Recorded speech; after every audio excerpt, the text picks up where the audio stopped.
Ar kada susimastei, kaip miestiečiai gali prisidėti prie svarbiausių sprendimų? Vienas iš vis dažniau taikomų būdų įtraukti gyventojus į sprendimų priėmimą – piliečių asamblėjos.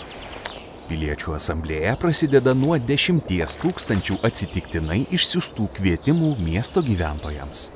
Gyventojai, kurie gauna kvietimą, gali užsiregistruoti dalyvauti.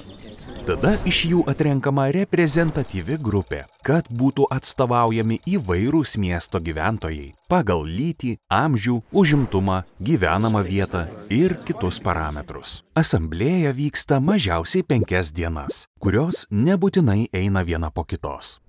Dalyviai klauso ekspertų, diskutuoja, dalyjasi savo patirtimi. Galiausiai jie kartu parengia rekomendacijas, kurios atspindi jų bendrą nuomonę. Šios rekomendacijos perduodamos miesto vadovams, kad jie galėtų priimti žmonių poreikiais grįstus sprendimus. Tavo balsas ir kasdienė patirtis gyvenant Vilniuje svarbi. Dalyvauk piliečių asamblėjoje.